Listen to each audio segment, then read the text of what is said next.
Step into the world of power, loyalty, and luck. I'm gonna make him an offer he can't refuse. With family, cannolis, and spins mean everything. Now, you wanna get mixed up in the family business. Introducing The Godfather at ChumbaCasino.com. Test your luck in the shadowy world of The Godfather slot. Someday, I will call upon you to do a service for me. Play The Godfather now at ChumbaCasino.com. Welcome to the family. No purchase necessary. VGW Group. Void where prohibited by law. 21 plus. Terms and conditions apply.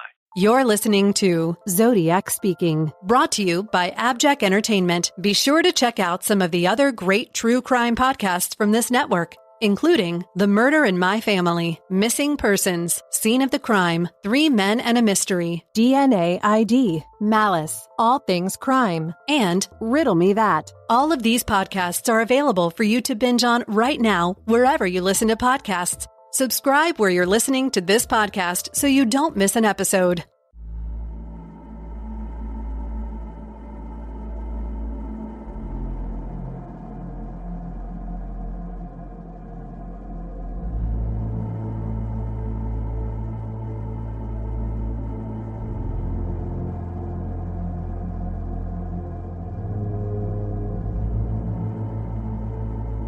This is the Zodiac speaking. After the Zodiac's July 1969 threats of more murder and mayhem failed to materialize, people started to think that maybe the worst was over. But they were made to think again, because on September 27, 1969, a man dressed in an executioner's costume and equipped with a gun and 12-inch knife stepped from behind a tree and approached 20-year-old Bryan Hartnell and 22-year-old Cecelia Shepard at Twin Oak Ridge, close to the shoreline of Lake Berryessa in Napa County. Bryan and Cecelia had previously dated, but were now just friends. While Cecelia was visiting friends in Angwin, the pair ran into each other and decided that they wanted to catch up. They spent some time driving around that day and took a last-second trip to Lake Berryessa. Bryan was a student at Pacific Union College in Angwin, located in Napa Valley, and Cecelia was attending college in Riverside, a city almost 500 miles south of Napa. Be sure to remember that Southern California city, Riverside, because we'll be talking about it at length in future episodes. Bryan Hartnell would recount their decision-making that day, stating in the 2007 Zodiac documentary, quote, "We went down to St. Helena, and I think we looked at a rummage sale or something. We got distracted. When we looked at the clock, we realized we weren't going to make it to the city and back," referring to San Francisco. "I had some responsibilities. I had to be back for that evening. So we decided instead to take the loop up to Lake Berryessa. This decision would prove deadly just 2 hours later. Once they arrived at Lake Berryessa, they walked down to the water's edge on a peninsula and spread out a blanket to relax on. While the two were lying together on the shoreline, Cecilia's attention was drawn to a man who had stepped behind a nearby tree. Bryan was oblivious to the event as he looked out towards the water. Cecelia watched as the man, who seemed to be wearing glasses, put something over his head, but she couldn't see what it was. When he stepped out from behind the tree, he started walking briskly towards them. As he got closer, she could see that the man was wearing a hood with a waistline bib and the Zodiac's crosshair logo on the chest. The man continued walking briskly towards the couple. Just then, Cecelia started to tell Bryan that something was wrong. It was right then that he had gotten close to them and was brandishing a gun. Claiming he just wanted their car keys and was an escaped criminal wishing to go to Mexico, he demanded that Cecelia tie up Bryan, and he handed her pre-cut lengths of clothesline he had brought with him, the plastic hollow type. Once Cecelia had tied up Bryan, the hooded attacker hogtied Cecelia, and then tightened Bryan's bindings. Bryan made small talk with the hooded attacker, thinking this was simply a robbery. By this time, with the couple tied up, Bryan boldly asked the man, was the gun really loaded? His assailant pulled the holstered gun from his waist, released the magazine, and showed Bryan that the clip was full of bullets. He then put the gun back into his holster, and pulled the 12-inch knife from its sheath on the other side of his waist, and without warning began stabbing Bryan in the back. Bryan ultimately claimed he played dead to avoid further injury. Then the attacker's attention turned to Cecelia.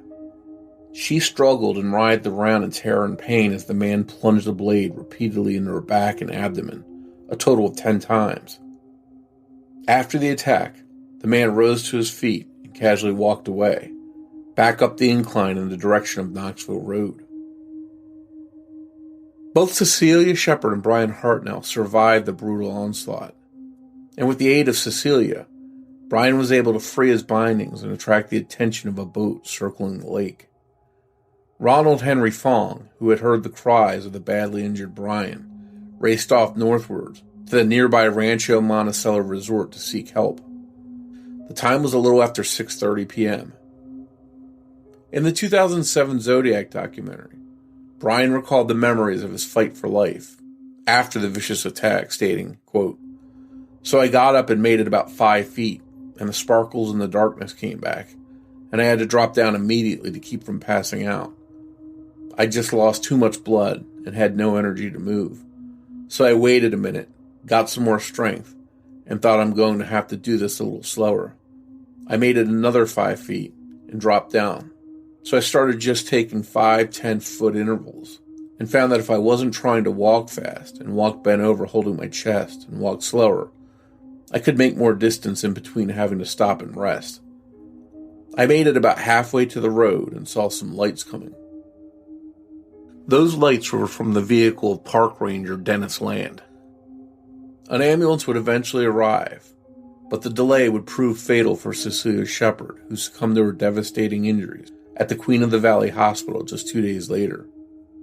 Bryan Hartnell would fortunately survive his 6 stab wounds to the back and recall the events of that evening in great detail to Sergeant John Robertson, who interviewed Bryan at his hospital bedside. It was 7:40 p.m., approximately 80 minutes after the brutal attack at Lake Berryessa, when the Zodiac killer made a payphone call to the Napa Police Department from 1231 Main Street in downtown Napa. David Slate, a relief dispatcher, received the call from the Lake Berryessa attacker, who stated, "I want to report a murder. No, a double murder. They are 2 miles north of park headquarters. They were in a white Volkswagen Carmen Ghia. I'm the one that did it." But unlike the payphone call after the Blue Rock Springs Park attack, this time the Zodiac killer left the receiver off the hook, placing it on the shelf with the mouthpiece directly under the phone unit. It appeared he was adapting his approach after the second attack. It would be a further 20 minutes shortly after 8 p.m. when investigators approached the Volkswagen Carmen Ghia of Bryan Hartnell close to the crime scene. The Zodiac killer had left a second message, this time written in black marker pen on the right-hand door of Bryan Hartnell's vehicle. It read, Vallejo, 12/20/68, 7/4/69, September 27/69, 6:30, by knife, and was accompanied by the crosshairs he had added to his July the 31st letters. This time he had taken his writing to the crime scene, hopefully to leave people with little doubt that he had continued his murderous exploits beyond the confines of Benicia and Vallejo. The reason for the Zodiac killer to switch his mode of attack from gun to knife may have been inspired by something he had read on August the 6th, 1969, just 7 weeks earlier. He could very well have continued to kill remotely by the use of a gun, targeting his victims at a distance for a quicker entry and exit from each crime scene, but something may have inspired this switch to a 12-inch knife, engendering a more personal and brutal attack, adorned in an executioner's costume befitting of the man he thought he was.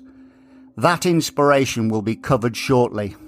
At an earlier time on the day of the attack, 3 women from Pacific Union College, who had visited Lake Berryessa for a spot of sunbathing, parked their vehicle at a location 2 miles north of the A&W root beer stand on Knoxville Road. The Sugarloaf Park A&W was situated at 5100 Knoxville Road, so the 3 women would have parked their vehicles somewhere in or between the region of Smittle Creek Trailhead and Smittle Creek day use area. They estimated their arrival at 3:30 p.m., and immediately they noticed a white male driving a silver or light blue Chevy two-door sedan with California plates who had pulled up to the rear of their car. Shortly afterwards, they again noticed the same man observing them from 40 to 50 feet away on the hillside, later describing what they thought was a black short-sleeved sweater shirt bunched up at the front with a white t-shirt hanging out the back. This has led many to speculate that the white object hanging from the rear of his clothing was actually cut strips of clothesline in anticipation of an impending attack. The women described this man as being between 28 and 40 years old, 200 to 225 pounds, and around 6 feet tall, with styled black hair, rounded eyes, and thin lips. He was rather good-looking, with a muscular, stocky build, wearing dark pants and a dark pullover shirt. By the time they had decided to leave Lake Berryessa to head home at approximately 4:30 p.m., the three women noticed that the strange man's vehicle was no longer present near their vehicle. Was this strange man the Zodiac, who perhaps earmarked the three young women as his victims for that day, but for whatever reason decided not to follow through? We don't know. The three young ladies would sit down with investigators to create a police sketch of the man they viewed that day, which was ultimately released to Napa newspapers and beyond in the San Francisco Bay Area. The man never came forward and was never identified. At the crime scene, investigators noted size 10.5 wing walker boot impressions leading to and from Bryan's Volkswagen Karmann Ghia. The 10.5-inch wing walker boots may have been an important clue. They were designed for military personnel to walk on the wings of planes. The depth at which the tracks were sunk into the ground indicated an attacker who was well over 200 pounds. These tracks were left by the attacker as he went to and from the crime scene, apparently. But inexplicably, investigators didn't compare these boot impressions to the ones left by the man observed by the three young women. Had they done so, and had they matched, we would now have to reconcile the sketch produced at Lake Berryessa to the later sketch drawn up after the Zodiac's next attack in Presidio Heights just 2 weeks later. So many questions could have been answered had this routine police work been undertaken. Another curious sighting that day was given by Dr. Clifton Rayfield and his son. The police report read, quote, Dr. Rayfield and his son stated that they did not notice a vehicle in the area of their vehicle, and only this subject at a distance of about 100 yards. This location was approximately 0.8 of a mile from the scene of the victim's vehicle. There are 4 coves of water between the scene of the crime and the area where the doctor saw the subject. They described that about 6:30 p.m. the previous evening, he and his son had parked their car north of park headquarters in the general area of the crime scene. They stated they went down towards the beach area when David noticed a white male adult subject walking in the area, described as about 5'10", heavy build, wearing dark trousers, a dark shirt with red in it, long sleeves. What is interesting about the Rayfield sighting is that their position of 0.8 miles from the location of the Volkswagen Karmann Ghia of Bryan Hartnell is exactly the same position along the Knoxville Road where the three women were earlier sunbathing and where the strange man they observed had parked his vehicle. 0.8 of a mile north of the Karmann Ghia is exactly 2 miles north of 5100 Knoxville Road and the Sugarloaf Park A&W. This means there is a possibility that the three women and Dr. Rayfield and son observed the same person at Smittle Creek. This opens up the possibility that the killer never parked his vehicle behind the Karmann Ghia of Bryan Hartnell, but had walked to the attack site at Twin Oak Ridge from the position of his vehicle 0.8 miles north, to which he returned later and was spotted by Dr. Rayfield after the attack. Had the boot prints been compared from the crime scene to the individual observed by the three women and to the boot prints left by the individual observed by Dr. Rayfield, the whole sequence of events of September the 27th, 1969 could have been rewritten. As it is, we are left with the narrative of a killer who parked behind the Karmann Ghia of Bryan Hartnell, attacked the young couple with a knife, wrote on the car door, and drove to downtown Napa to make the payphone call to David Slate. If the message was written on the car door at 6:30 p.m, we are left with a killer who took 70 minutes to travel 27 miles to make a telephone call. Allowing for the time taken to remove his costume would mean that the killer averaged 23 miles per hour on his 27-mile journey. On the other hand, had he walked 0.8 miles north alongside the Knoxville Road after the attack, his vehicle speed and time of call is much more realistic. Many fingerprints were retrieved from Bryan's vehicle, along with prints they hoped had been left on the payphone by the killer. But to this day, there's no confirmation that any of the latent prints from the crime scenes, payphones, or communications have matched to one another. The Zodiac killer never mailed a letter after his Lake Berryessa attack describing his exploits that day, possibly because Bryan Hartnell survived the brutal stabbing and was able to recount in great detail what unfolded during the Saturday evening of September 27, 1969. It's entirely plausible that the Zodiac had nothing to add to Bryan's exhaustive account of events. The killer would eventually claim the murder of Cecelia Shepard in his victim count by adding the month of September to a later communication mailed on November 8, 1969, as well as inferring the Lake Berryessa attack after the murder of taxicab driver Paul Stein on October 11, 1969, in which he would state in a letter on October 13th, quote, "This is the Zodiac speaking. I'm the murderer of the taxi driver over by Washington Street and Maple Street last night. To prove this, here's a blood-stained piece of his shirt. I am the same man who did in the people in the North Bay area." The Zodiac's message scrawled on Bryan Hartnell's car door clearly attributes both of his first two attacks under the banner of Vallejo, despite the fact David Faraday and Betty Lou Jensen were murdered in Benicia. In fact, the Zodiac never referenced Benicia in any of his communications, while he mentioned Vallejo several times. If the Zodiac played no part in the Lake Berryessa attack, then his introduction on October 13th should have ideally read, quote, "This is the Zodiac speaking. I am the murderer of the taxi driver over by Washington Street and Maple Streets last night. To prove this, here is a blood-stained piece of his shirt. I am the same man who did in the people in the Vallejo area." But he chose to use the North Bay area for the first time, which incorporates the Napa and Sonoma wine regions. I would like to return to the question of why the Zodiac killer switched from gun to the brutal close-quarter attack on Bryan Hartnell and Cecelia Shepard. By August the 6th, 1969, the Zodiac killer had murdered 3 people, badly injured another, mailed 3 cryptograms to 3 Bay Area newspapers, and sent the debut of Zodiac letter. Despite demanding front-page coverage for his ciphers, the 2 main San Francisco newspapers of the Chronicle and Examiner published their cryptograms on page 4 and page 9. He stated in the debut of Zodiac letter on August the 4th, 1969, that he was not happy to see that I did not get front-page coverage.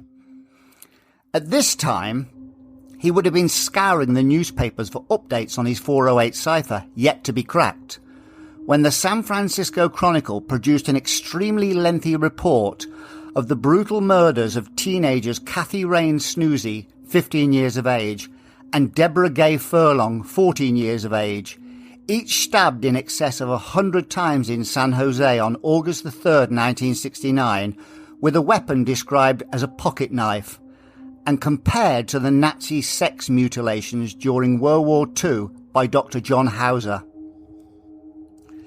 Despite the murders and cryptic letters he had written, he couldn't make front-page coverage, yet here were 2 murders by knife that were extensively featured on the front page of the San Francisco Chronicle. Is it any surprise that approximately 7 weeks later, the Zodiac killer turned up on the shoreline of Lake Berryessa armed with a 12-inch knife, dressed in an executioner's costume, and possibly staring down 3 young girls? His wording of "by knife" on the car door of the Carmen Gear after the attack on Hartnell and Shepard was probably deliberate and preconceived, aimed at the newspapers and effectively saying, "Do I get front page coverage now?" He saw that the murders of Kathy Snoosey and Deborah Furlong captured extensive front page coverage, so he switched weapons for the close quarter attack at Lake Berryessa.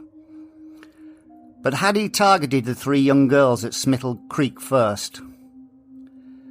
The attack at Lake Berryessa also had the added benefit of the Zodiac killer now being linked by investigators to the San Jose murders in the newspapers, which he may have factored into the equation.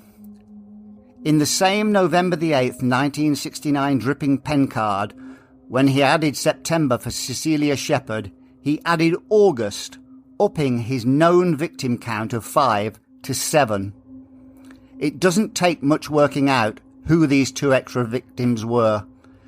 The 2 young girls would possibly feature in many more viable Zodiac communications right up to the end of 1971, including another Zodiac phone call in the December of 1969. Much of this will be featured in following podcasts. It's estimated that at any given time, there are up to 90,000 missing persons, and that's just in the United States. Imagine if your loved one went missing. Is there anything that you wouldn't do to try and find them? This is Missing Persons, and I'm your co-host, Mike Morford. In every episode of Missing Persons, you'll hear about a person who disappeared and currently remains missing, as well as the efforts to find them. In some cases, there are clues to follow and leads to check on. In other cases, it's as if the person just vanished off the face of the earth. In each episode, you'll hear from someone that's desperately searching for that missing person. And whether they've been looking for 30 days or 30 years, the struggle to find answers is real. Will you join us and become part of the search for answers in these cases? If so, search for and subscribe to Missing Persons wherever you listen to podcasts. There are dozens of episodes available to binge on right now, and new episodes come out every other Saturday. Step into the world of power, loyalty, and luck. I'm gonna make him an offer he can't refuse. With family, cannolis, and spins mean everything. Now, you wanna get mixed up in the family business. Introducing The Godfather at ChumbaCasino.com. Test your luck in the shadowy world of The Godfather slot. Someday, I will call upon you to do a service for me. Play The Godfather now at ChumbaCasino.com. Welcome to the family. No purchase necessary. VGW Group. Void where prohibited by law. 21 plus. Terms and conditions apply.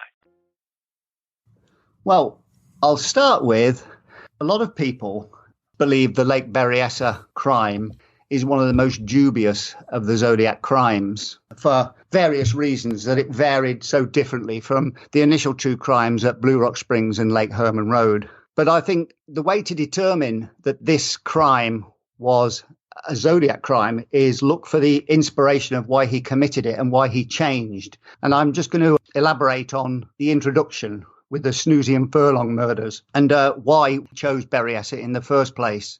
You and I would probably both agree the primary driver for the Zodiac wasn't the murders. They were done to be taken seriously from law enforcement and the newspapers.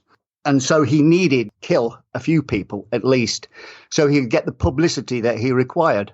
And this is why I go back to August the 6th, where he's scouring the newspapers for solutions that have been offered for his 408 cipher. And he wants front page publicity. His driver is being featured in the newspapers. And this is when he stumbles across the August the 6th Chronicle article about the brutal stabbings of Snoosey and Furlong. And considering the fact he'd committed 3 murders and he'd written 4 communications at this point, and the Chronicle and the Examiner had relegated him to the inner pages, he must have been absolutely horrified when he saw that these murders had garnered front page coverage and they were brutal close quarter attacks on 2 young girls. And he'd committed the same sort of offence in terms of with a gun on Faraday and Jensen, who were similar ages, a little bit older, but he still couldn't secure front page coverage in the main newspapers. You know, obviously he wanted more attention from the San Francisco Chronicle and Examiner. And this is why I believe he switched to Lake Berryessa to actually do a brutal close quarter attack and gain the attention that he felt he deserved. I don't know what your opinion of that is. Yeah, it's an interesting view that perhaps he was trying to mimic that kind of attack where it was out in nature, out in a deserted area. And, the stabbing is definitely different from his previous shooting attacks. Still a couple in a secluded area, but it's now daytime. It's not nighttime, so he doesn't have that cover of night. And you've got a lake nearby. You've got just nature. So for him to attack like he did at Berryessa does sort of mimic that case. So that's an interesting aspect, and you may be right about that. Yeah, if you look at the newspaper coverage of the Snoozy Furlong murders, they were murdered on a grassy hill in a grove of oak trees, and they were picnicking.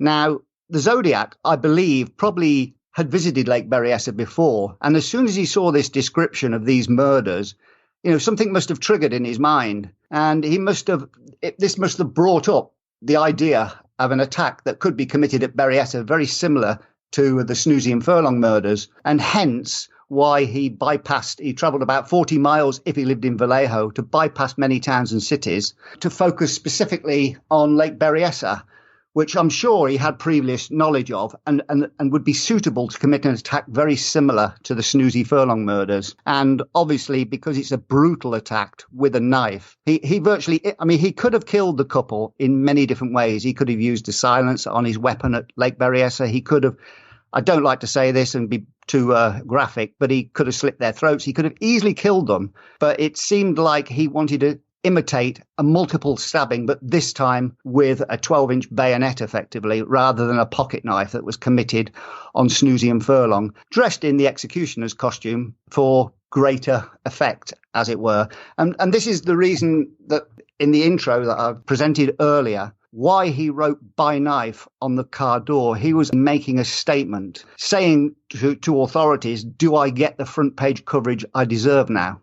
If we look why he switched and what the motivation was for changing, because he could easily have just continued the attacks as he'd normally done, just picking off couples in quiet areas. But on this occasion, he switched completely. And this may have been the motivation because we know he was an avid newspaper reader. Yeah, and you brought up a good point, too. You said that he could have slit their throats if he wanted to, if he was definitely looking to kill them, and he didn't. And it so happened that Bryan, I think, had a knife wound been a millimeter in one direction, he would have been dead because it was like so close to his heart that I think it would have been fatal. So it could have easily been him dying as well as Cecelia. And we never know the full details of what happened there. Interestingly, though, at Lake Berryessa, he never mentioned the fact that, hey, I'm Zodiac and I'm, you know who I am. I've killed these other people already and I'm going to kill you now. None of that came up in the conversation. He never mentioned being Zodiac, although he had the cross-haired logo, Zodiac logo on his outfit, on his hood. But at the time, Bryan Hartnell and Cecelia Shepard didn't mean anything to them. They weren't following the Zodiac case closely. So they didn't know, hey, this is the Zodiac attacking us, and he never told them that he was Zodiac. And you bring up a good point there, because he didn't mention Zodiac after the Blue Rock Springs Park attack either. And often people say, well, why wouldn't he mention Zodiac? Yeah, this brings me back to the people who think it may be a hoax or a copycat. If the person on the phone call to David Slate had he said, by the way, I'm Zodiac and I've killed the couple, they're in a white Carmen gear, then people might argue the opposite and say it's a bit forced. This guy is trying to impersonate the Zodiac killer by saying it, because now he's claiming he's Zodiac, whereas he didn't before. Yeah, that's an interesting way of looking at it. And also another possibility is if he somehow got apprehended on that day, let's say later on, following the attack at Berryessa, if the cops somehow arrested him and he had admitted to being Zodiac, they'd automatically link him to these other cases and he'd have more hanging over his head as far as crimes. So maybe he wanted to wait till he knew he had got away and escaped and had not been seen or witnessed. And then he decided, hey, I'll take responsibility. What is your impression of the claims that it may be a hoax? A copycat or an impersonator? What do you think the main reasons are to prove that it isn't? I personally don't subscribe to that. I think it was definitely Zodiac. Again, we've got the writing on the door, and the writing on the door is, again, handwriting is different from DNA versus fingerprints.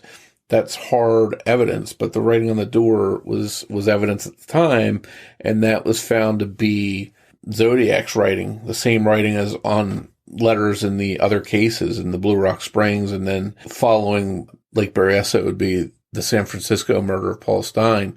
So you've got all these different jurisdictions and all these different handwritings in each case that are found to be from one person. So for me, it's clearly that person, the same person doing all of it and putting his writing into each case. And then we have similar details or descriptions of the person in each case. If you look at Mike Mageau's case, he describes Zodiac as heavy set, stocky, big face. And then you look at Zodiac at Lake Berryessa, he's some degree overweight or bulky. I think Bryan Hartnell used that word to describe him. And I know Ken Narlow, the sheriff deputy there, was confident Zodiac was at least 200 pounds. And then we go back to the description at Paul Stine's scene in San Francisco later on. And by all counts there, he's stocky, barrel-chested, heavy. So you've got sort of one person that fits the physical description at three different scenes. And then we have the handwriting linking all those scenes together. So for me, I don't think there's any chance that Zodiac at Berryessa was a copycat. I think it was actually him, and for whatever reason, he just didn't feel comfortable or didn't feel the need to say, hey, I'm the Zodiac. And if he had said that to Bryan and Cecelia right when he got there, they might have fought back. So it was in his best interest not to say, I'm the Zodiac. I'm like you. I don't agree that it's a copycat, but I was just playing devil's advocate, really. Often people say the handwriting, it's not proof that it's Zodiac, or the phone call could have been mimicked because the transcript was written in the newspapers from Blue Rock Springs, so he could have imitated that. But that's not evidence that it wasn't the Zodiac killer. I mean, just by saying it could have been somebody else is not any sort of evidence. And what I always look at is the description that Bryan Hartnell gave about the costume. He described it as very symmetrical, stitched, carefully created by the person who was wearing it. Now, a copycat, all he had to do was write on the car door and make the phone call. That would have been adequate. And if he wanted to conceal his identity, all he had to do was stick on a stocking or a balaclava. So the fact that this person, and we actually believe that, he intended to kill Bryan Hartnell as Cecelia Shepard. There's no doubt about that. So there was going to be nobody to talk about his costume. And the only person that would go to all this effort to create such a detailed and, well-constructed costume was somebody who was heavily invested in being the Zodiac killer. Whereas a copycat only needed to stick on a balaclava and write on the car door and make the phone call. Yeah, that's an excellent point. And then if it's a Zodiac copycat, why would he not tell the victims or the police when he called that he's the Zodiac? If you want people to think you're the Zodiac, you'd think he would say that along the way someplace, but he never did. So to me, that's builds more support that he actually was the Zodiac and just didn't feel the need to say it. And if he had said he was a Zodiac deliberately over the phone call, like I said, it would have sound forced. It would sound like a selling job. Yeah. And I think it got connected to Zodiac anyhow, so he didn't need to even say it because it wound up being connected either way. What is your opinion on the idea that the Zodiac killer targeted specifically couples? Before you answer it, there's a reason I'm bringing it up. To me, the couples that are, whether they're parked on the lover's lane or they're out picnicking, they're usually alone. They're maybe kissing or holding hands or whatever they would do. They have some privacy. They're not paying attention. So I think they're easy marks or easy victims for him to approach and catch them off guard and catch them by surprise. And that's one thing we know about him. He seemed to like to do that and pick on vulnerable people that were not paying attention. In fact, investigators noticed the pattern. Hey, he's attacking these lone couples when they're not paying attention. And then all of a sudden we get the murder of Paul Stine, which is completely different than the first sets of murders.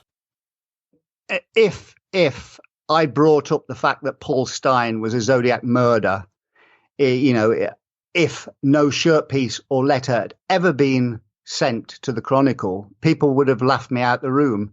But that is as varied as the Berryessa crime to the two initial crimes.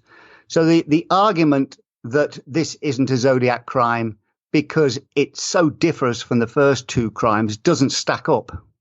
Yeah, and I think there's obviously, you're in a different area than the first attacks. It's daytime instead of nighttime.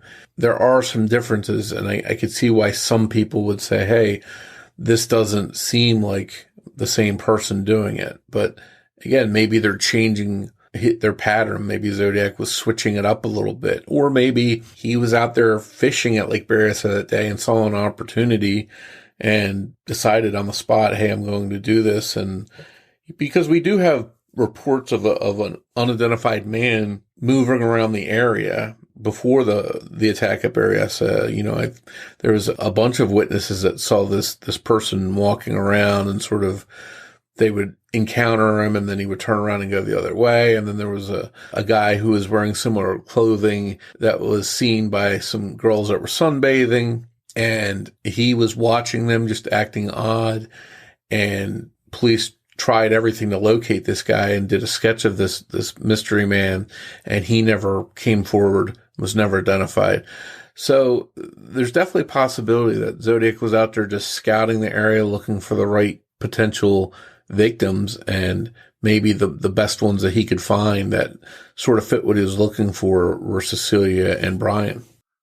Going back quickly to what you were saying about Lake Herman Road and Blue Rock Springs, this is why I brought it up, that a person who maybe is a resident of Vallejo or is at least familiar with the area would be targeting locations.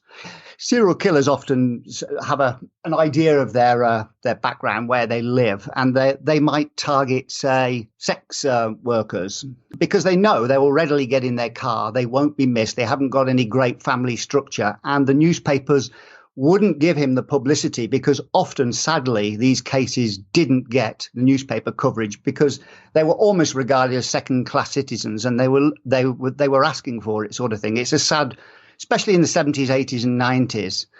And the same with taxi drivers. If you know where the taxi pickup points are, you can direct a taxi driver virtually anywhere, rob him or kill him with little chance of getting caught. And this is why I'm thinking the Zodiac didn't specifically target couples, like you said. He targeted locations, vulnerable areas in the countryside, like, say, Lake Herman Road and Blue Rock Springs, and could pick off people without any eyewitnesses. Okay, that day, loads of people happened to turn up at Lake Herman Road.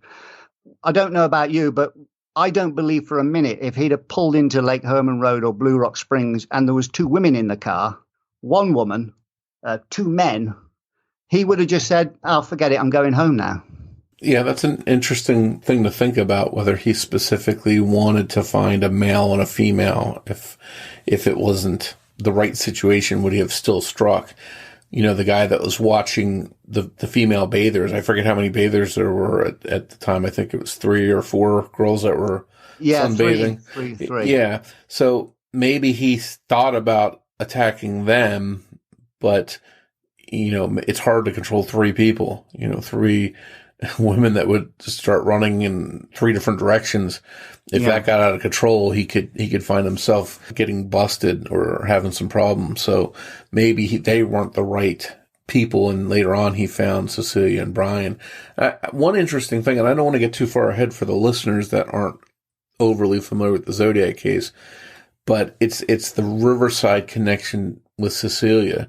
Cecelia is transferring colleges, and one of the colleges involved in the transfer is Riverside. So she's up visiting Napa, but this transfer is about to happen with the city of Riverside, which is, I think, 500 miles south in Southern California, from close to Los Angeles. And that city, at the time, not much was thought about it, but she had been going to college. There's the Riverside connection there, something we're going to talk about in future episodes. But interestingly enough, as soon as the Berryessa attack happened, Riverside authorities reached out about an unsolved case they had, a stabbing down there in 1966, the murder of a student named Sherry Jo Bates. Again, I don't want to get too far ahead for the listeners, but that's going to be a big thing that we talk about in the future episodes. And they reached out to Napa County saying, hey, you had this attack at Lake Berryessa. Is there any possibility that it could be connected to our unsolved 1966 murder? And to me, I've always thought that was kind of weird because the cases don't seem that similar. And again, I don't want to drop too many hints now about what we'll talk about in Sherry's case down the line, but there's just so many differences in the attack other than a knife being used. I find it weird that Riverside reached out to Napa in the first place to say, hey, could our case be connected to yours? Because they were very different cases, in my opinion. To me, the Sherry Jo Bates crime, I'll just quickly briefly say this, but struck me as a sort of rejection sort of crime, a frenzied attack rather than something pre-planned. I mean, yes, the disabling of the Volkswagen, but maybe not with the intention of killing her originally. But this drives to the heart of, this is a single victim, as was Kathleen Johns, if you believe that to be a Zodiac crime, or Donna Lass. So, and when you consider in his July the 31st letters, he said, I will drive around all weekend looking for lone or stray people in the night who are alone, and couples. So he wasn't predominantly, even at the earliest point, talking about targeting couples specifically, which is a good point about bringing you back to the three girls from Pacific Union College that may have been the target at around 4:00 that day, 3:30. I think the vehicle of the suspicious man left at about 4:30 or somewhere around there, about 2 hours before the crime. So this may very well have been Zodiac as well. And like you said, for whatever reason, he changed his mind. There's a good chance that he parked his vehicle behind them. Like they said, he parked his vehicle bumper to bumper with the three women. And then they saw him stalking the area for about 45 minutes before they eventually decided to leave and his vehicle was gone. But it may be the case, because this was daytime, he didn't want his vehicle in close proximity to an attack just in case eyewitnesses had clocked his registration if he was using his own vehicle. And I did check up on Google Maps, and there is a small turnout about 600 yards further up the road, which may play into the idea of Clifton Rayfield and his son, who spotted somebody walking from south to north just after the attack on Bryan Hartnell and Cecelia Shepard in exactly the same location. He may have been returning to his vehicle, which is what you said. He may have been simply stalking the hillsides and not actually have parked his vehicle behind Bryan Hartnell and Cecelia Shepard. Because it is curious, we've got two eyewitnesses that felt the need to describe, a strange man in the area, independent of each other, in the same location, on the same day a couple got murdered. Yeah, and I think we should point out, too, that this is a big recreational area, and there were lots of people there. It's the weekend. It could have just been a strange guy that, a guy just watching some girls sunbathing.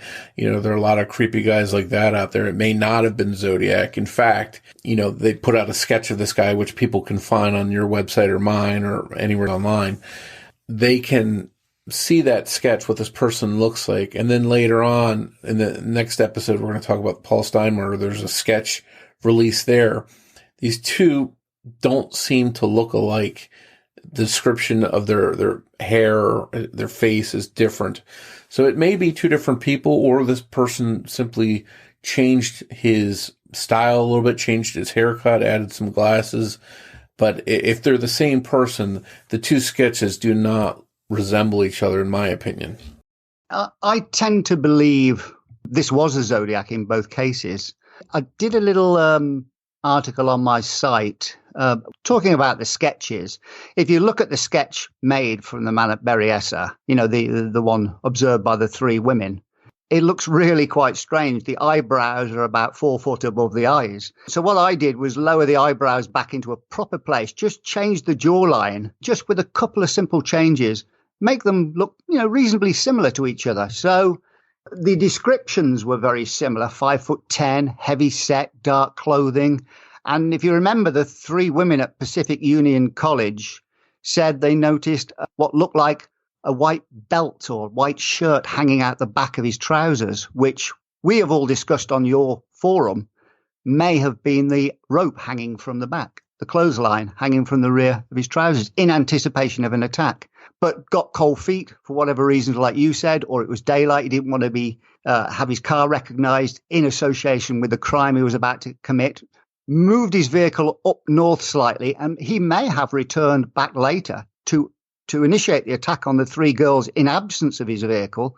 But then fortunately for them, they'd left the scene, which may have been the first attack intended by the Zodiac Killer. It is Ryan Seacrest here. There was a recent social media trend which consisted of flying on a plane with no music, no movies, no entertainment. But a better trend would be going to ChumbaCasino.com. It's like having a mini social casino in your pocket. Chumba Casino has over 100 online casino-style games, all absolutely free. It's the most fun you can have online and on a plane. So grab your free welcome bonus now at ChumbaCasino.com. Sponsored by Chumba Casino. No purchase necessary. VGW Group. Void where prohibited by law. 21 plus. Terms and conditions apply. Yeah, and one interesting thing to point out, too, is that Cecelia described, as she was being tended to by the EMTs, described seeing the attacker put on his hood before he approached them. And she said he was wearing glasses before he put the hood on, and that the mystery man watching the sunbathers didn't have glasses on. So obviously could have taken them on or removed them, put them back on, whatever. But that's one key difference. And then the later Paul Stein murder, that sketch has Zodiac with glasses on. So it's an interesting thing that we may never know unless the case is solved exactly how things went down and if this mystery man seen at Lake Berryessa was indeed Zodiac. In terms of the glasses, I mean, Michael Mageau didn't describe any glasses. Often people say at Lake Berryessa they may have been clip-on glasses rather than spectacles. And without getting too far ahead again, I always found it strange when Deborah Perez came up and said, "I've got Paul Stein's glasses. And these are proof that, my father was involved." Because had the killer taken Paul Stein's glasses from the scene, and that would indicate that he didn't wear glasses for the crime. And if he'd have took the glasses, she could never have been in possession of them. But the police actually took her seriously. I think we'll talk about down the road how many people come forward with these crazy stories of my dad was the Zodiac. What I was referring to specifically was, and I don't know if you recall this was buried in the police reports and the minutia of everything, but both Bryan and Cecelia said that Zodiac had these clip-on glasses. Yeah. I think what Bryan said was that he saw what he thought might be a glimmer of light shining on glasses underneath the hood. But Cecelia definitely told an EMT that he was wearing regular glasses before he put the hood on. So the clip-on glasses were on the outside of the hood. According to Cecelia, what she told the EMT, he was wearing glasses before the hood went over his head. So here we have, again, the difference of this other man seen by the sunbathers that doesn't have glasses. Cecelia seems to believe he has glasses. And then you bring up a good point at the Stein scene. Are these his own glasses? Did he put them on real quick to make himself look different? And they're really Paul Stein's? So many different twists and stuff here that you have a hard time really figuring out what's what. Well, getting back to Lake Berryessa then, do you think the crime at Lake Berryessa and the newspaper reporting of it in any way contributed towards the attack on Paul Stein 2 weeks later? In other words, do you think the newspaper coverage, they try to over-sexualize it in terms of, I think the word's piquerism. You stab people to get a sexual turn on from the crime, which is, which is known. And But they tried to say that the Zodiac was sexually frustrated. He killed couples because he couldn't form a relationship. The newspapers made quite a big deal of this. And I'm wondering whether Zodiac read all this and said to himself, I'm going to teach them. I'm going to attack a lone male. Yeah, I think it was definitely a way that he switched things up. They weren't expecting it. They weren't expecting it where it happened. It was a very upscale neighborhood in San Francisco. And what better way to get attention? Because way out in Lake Berryessa, out in rural Napa County, and in the smaller town of Vallejo, you only get so much attention. But when the Zodiac struck in Presidio Heights in San Francisco, that was all over the place. That's when people really started to panic. And I think part of it may have been he was upping the ante a little bit and saying, okay, let me find an easy victim that I can discharge, kill, get away easily. I'll plan my getaway, and then I'll make really big headlines in San Francisco. And that's like being in the big time in his mind. I wonder if it was something along those lines. In the intro, I talked about some people believe, as I probably do, that the Zodiac did not park behind Bryan Hartnell's vehicle, and he walked 0.8 miles past where Dr. Rayfield and his son and noticed this man with a dark shirt, 5'10". They said there was red in it, which is, obviously you're not going to tell at a great distance whether there's blood in a dark shirt. But if we believe he wrote on the car door at 6:30, the journey to the Napa payphone is 27 miles. And I calculated this out, and it works out to 23 miles per hour for the whole entire journey. And I remember in the documentary, they said it was a quiet weekend. I think the schools were back. There wouldn't have been much traffic on the road. This is what led me to believe the Zodiac had walked back to his car because walking 0.8 miles across the hillsides of Lake Berryessa would have took about 20 minutes. But also there's the possibility that when he left the crime scene at 6:30, he could have driven off route and not the direct route back to the payphone. And I looked at an example of going past, I think Lake Hennessy is west of Lake Berryessa, near the town of Rutherford. Could he have prepared an area dug an area to hide his costume and knife before traveling back to the payphone, which may have consumed the 20 minutes he had spare, because the journey time should have got him back to the payphone at 7:20, but the call was made at 7:40. So I'm wondering whether he made a diversion to conceal the weapon and costume before he made the call, similar to how he explored what he did after the Blue Rock Springs crime. Yeah, that's very reminiscent of that. And that brings to mind, could he have hidden it, like you said, buried it, or did he have a home somewhere along the way that he stopped off at? Because I don't think there's any question he would have been covered in blood probably after stabbing both of them. And if he took off the hood, that would get rid of some of it, but there's a good chance he still had blood on his clothing.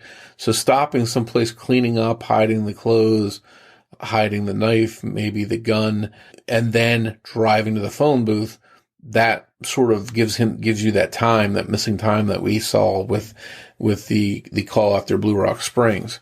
And then one thing to consider too is it is a very tough route out of there. There's one main road, as far as I remember, going in and out of the lake area, and it's winding and twisting. And if you ever watch any YouTube videos of someone driving to and from Lake Berryessa, it's basically one lane in and one lane out, 2-lane road, and it's winding, it's twisting. So he may have driven very slowly based on whatever traffic was there. If there was someone slow driving in front of him, he couldn't pass him. So he may have been delayed because of the way to get out of there. And then, as you mentioned, if he stabbed them and marked it at 6:30 on the car, then to hike back through different terrain and get back to his car, that's going to take a little bit of time. But they believe, based on the crime scene evidence and based on his boot tracks, that he parked near the car. And again, I'm going by Ken Narlow's reminiscing and talking to me about the case. He believed that Zodiac definitely parked behind them, behind Hartnell's car, and walked down, and they found his boot tracks leading right down and coming back up. And the car, it's important to point out too, that whatever car it was, whether it was Zodiac or not, that parked behind Bryan's car, they were able to tell that it was the tires were very worn and mismatched. He had 2 different brands of mismatched worn tires on the front of the car. So Ken always felt that it was someone that didn't have money to keep the car up. So perhaps someone that just was on the lower end of the financial chain. I looked at the police report and it described footprints to and from the crime scene, to and from the Volkswagen Karmann Ghia, but it didn't go into detailing whether there were any footprints beyond the vehicle to where they saw the tire prints of supposedly the other vehicle, which led me to believe it could be any vehicle. I mean, if they found footprints definitely between the Karmann Ghia and the prints where the other vehicle would have been parked, that might have cemented the notion that his vehicle was parked behind the Karmann Ghia. But I'd have to probably read that again. Well, and one clue that we can definitely learn about the prints themselves are the fact they were from a wing walker boot, which was a boot that was designed for the military to walk on the wings of planes, which opens up more possibilities. Was Zodiac in the military, or could he have bought those boots secondhand at a military surplus store? We just don't know, but there's been some speculation that perhaps he was military, so maybe that makes sense that it would be along those lines of having them because he's in the military. The shoe size itself is a clue. It's a 10.5 size wing walker. So assuming his feet fit normally into those boots, we can tell that about Zodiac, that whoever he was likely had that shoe size. So perhaps that helps us narrow down some suspects at some point. Tom Voigt mentioned that he spoke to Ken Narlow in 1998, and Ken Narlow was sort of frustrated with the fact that because they were a small department, he said, that they didn't check the footprints from the crime scene to the area where the 3 girls at Pacific Union observed the man, and to where Dr. Rayfield saw suspicious-looking character at just gone 6:30. Had these wing walker impressions been compared to the other 2 locations where this suspicious man was seen, we could have a whole different story on this crime and know that the Zodiac killer had targeted the 3 young girls first. But I'm really surprised that they didn't compare the prints from these different areas. Yeah, that's a very interesting point too. And that might have answered some questions. Hey, this mystery guy with the sunbathers, maybe he's not Zodiac, or if they are wing walkers, and we can assume he was. I know Ken told me that one thing he regretted was not picking up cigarette butts, because this man had apparently chain smoked a lot of cigarettes while he was there, and there were cigarette butts found. And at the time, again, we're talking 1969, they didn't know about DNA, so they didn't think to pick up these cigarette butts that might one day reveal some DNA clues from that man that was watching the girls. So again, we can always go back and play Monday morning quarterback and try and second guess what was done or what wasn't done at a crime scene. You know, again, they were working with what they had at the time. It's a crying shame, because then it would have probably thrown into doubt the sketch at Presidio Heights. We'd have 2 different sketches, which apparently don't look like each other. And we'd have to sort of judge which one we take seriously, or whether we can rely on eyewitness identification in the first place. But what I would like to go on to is, what is your take on the fingerprints found on the phone booth at 1231 Main Street? Do you believe they were probably the Zodiac killer? Well, I know they were so fresh that they were damp. They had to be artificially dried, I think, to get the prints off the phone in the first place. But anytime you're using a public phone booth, you're never really going to have a sure sense that, hey, this has to be from the person that we're looking for. Even if you identified a man and by his fingerprints on there, that doesn't conclusively link him to being the killer. You're still going to need physical evidence. You're going to need a bloody knife or bloody clothes from the victims, or to find a gun that he has that matched one of the other attacks, because a public phone booth, you're just asking for a real general population that uses a phone to try and close in on one person. That would be an easy way for them to get out of that, I think.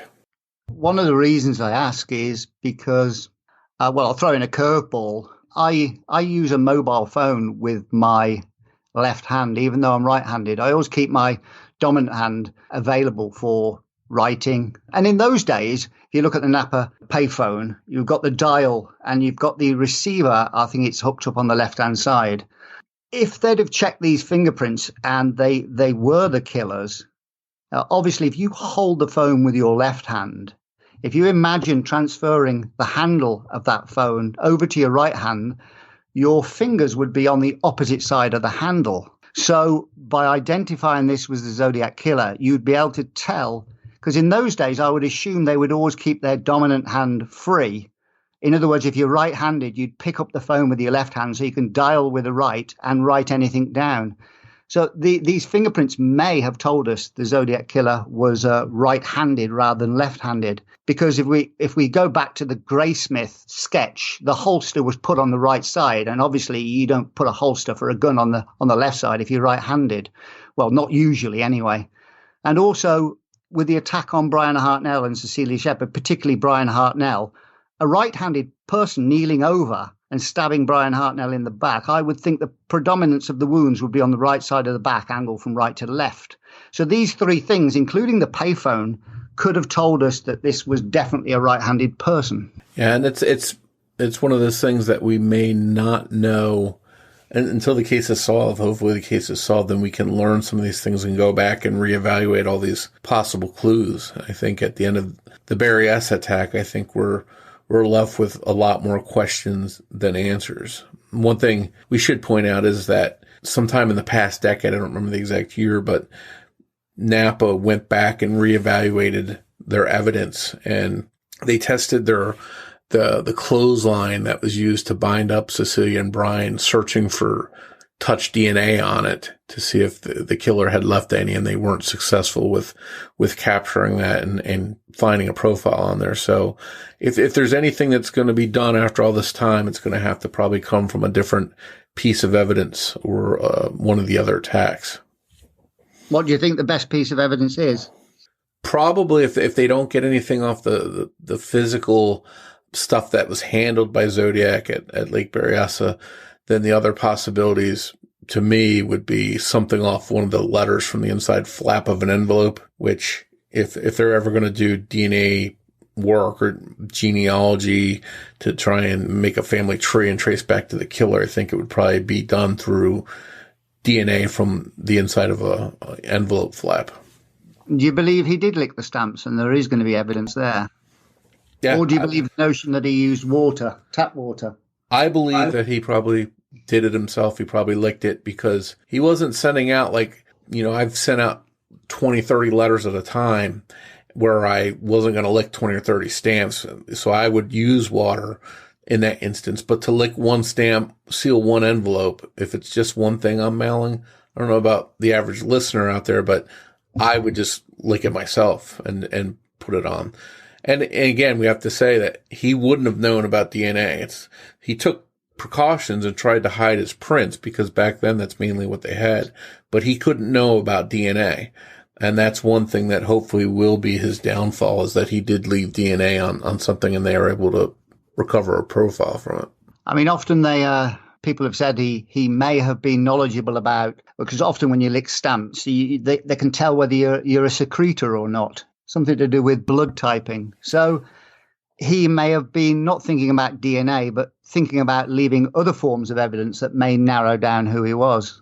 Yeah, and I think personally, I think you'd really have to know and have done a lot of research and reading to know that kind of stuff was even a thing back then.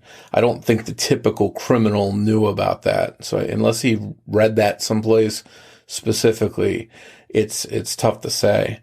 One thing we didn't talk about in this episode I think is important is the conversation that Zodiac had, and when he said to Bryan and Cecelia, hey, I'm an escaped prisoner. I just escaped from this prison. And, it's been reported widely that he definitely said Deer Lodge, a prison in Deer Lodge, Montana. And I think we should point out that Bryan wasn't 100% sure of that it was a name. It was like a 2-word name. He just couldn't remember if it was Deer Lodge, and someone actually suggested Deer Lodge, and he said that sounded right. But it's possible that it was a prison in another state. He's not even 100% sure it was Montana. Colorado. Yeah, so this other prison in Colorado or Montana, maybe it's Deer Lodge, maybe it's not. The important thing was there was no prisoner escape, so he likely told this story for whatever reason, and just to calm them down. But a lot of people have sort of hung on to that Deer Lodge, Montana connection, and we don't know for sure if that's a real connection. Well, when he was interviewed, he was heavily sedated when he was interviewed, Sergeant John Robertson, and he was almost putting the words in his mouth. I don't really put much tack in that Deer Lodge prison thing anymore, because he was being led, really, while he was heavily sedated. So he didn't actually come up with Deer Lodge himself, did he? No, and it's an unfortunate thing, because if had that been something that was accurate and there really had been an escape from one of these prisons, that would be a pretty important clue. But I don't think there were any escapes from any prisons at all in the preceding days. So I think they checked sort of across the country, and there were no escapes of prisoners. So whatever the origin of that story, I think he probably just told them that just to keep him calm and not fight back. What's your take on how the killer knew the vehicle of Bryan Hartnell and Cecelia Shepard? How did he connect the killings to that vehicle? Assuming he didn't see them pull up, which is probably not likely, how did he put the two together? Well, if perhaps, and again, we go back to, did he pull up behind them or did he not pull up behind them? If he didn't pull up behind them and he just sort of walked across the terrain, so to speak, then he played a little bit of a guessing game as to which way they came down. To me, I think the most likely scenario is that he did see their car, said, oh, there's someone down there at the water. I'm going to go see if I can find them.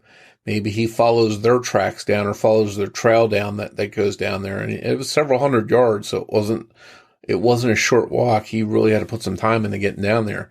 Yeah, it was about 510 yards. Yeah. 6 minutes at least, I would imagine. Yeah, depending on, again, we're going over, choppy terrain. There's rattlesnakes and everything else out there. So I don't know what he would have been looking for and how slow he would have been going. But going down through there, it makes sense if he sees them, attacks them, then he walks back up, he would know right where their car is. So I tend to think he came from that area of the car, but again, unless the case is solved, I don't think we're ever going to know the answers for sure. Is there a possibility that when Bryan threw him the keys, it had a fob on it, which identified his vehicle? That's an interesting thing. I think we'd have to research whether they had key fobs back then on cars. I don't know. But that's an interesting thing to think about. Why do you think that the Zodiac killer never wrote to the newspapers, specifically going into any great detail about the Lake Berryessa attack? That's a good question. I don't know. Maybe, again, because he was nervous because he left the witness and wasn't quite sure what the witness could provide. Maybe someone along the way saw him. They were talking in the background at the phone booth. He called from a car wash in Napa when he made that call to Officer Slate. Maybe he was worried someone had seen him, and he sort of was trying to lay back and distance himself from that attack until he felt like the coast was clear and he hadn't been witnessed. But you think that he would capitalize on it, especially if he was trying to duplicate the other murder that you mentioned earlier, and he wanted to get some attention for it. You think he would have seized on the chance to say, look at this big attack I did in Napa, but he didn't. He sort of shied away from it. I mean, in a strange way, the fact that he didn't kill Bryan Hartnell, he got plenty of advertisement on the crime, because Bryan Hartnell was probably one of the best eyewitnesses we've got and described it in great detail. So it probably worked in his favor in the end. Yeah. And again, we have to assume that he meant to kill Bryan, so he didn't intend for there to be any living victims. And that sort of put a snag in his plan because Bryan was able to tell his story. Thanks again for joining us for this episode of Zodiac Speaking. Please make sure you're subscribed to the show wherever you listen to podcasts so you don't miss an episode. New episodes of Zodiac Speaking will air every other Saturday. If you want to follow or interact with us on social media, we'd love to hear from you. You can find Zodiac Speaking on Twitter with the handle @PodcastZodiac. Or you can search Facebook for Zodiac Speaking Podcast. And don't forget, you can get plenty of Zodiac details 24/7 by visiting my site, zodiacciphers.com, or by going to Mike's site at zodiackillersite.com. Before we wrap up this episode of Zodiac Speaking, I'd like to invite you to listen to a preview of a new podcast called Judgy and Juryish, co-hosted by Jamie from Murderers Podcast. Be sure to check it out. On behalf of Richard Grinell, this is Mike Morford saying thanks for listening, and we hope you'll join us back here on the next all-new episode of Zodiac Speaking.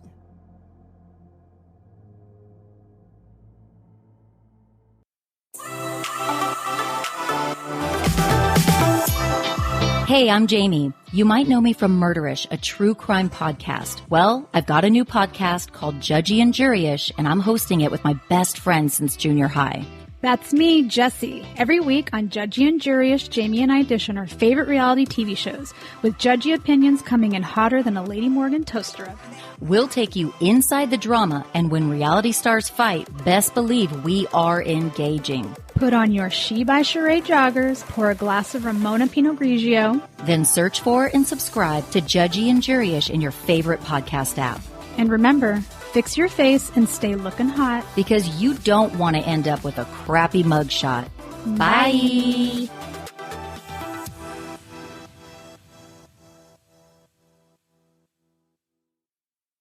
Hello, it is Ryan, and we could all use an extra bright spot in our day, couldn't we? Just to make up for things like sitting in traffic, doing the dishes, counting your steps, you know, all the mundane stuff. That is why I'm such a big fan of Chumba Casino. Chumba Casino has all your favorite social casino-style games that you can play for free anytime, anywhere with daily bonuses. That should brighten your day a little. Actually, a lot. So sign up now at ChumbaCasino.com. That's ChumbaCasino.com. No purchase necessary. VGW Group. Void where prohibited by law. See terms and conditions. 18+.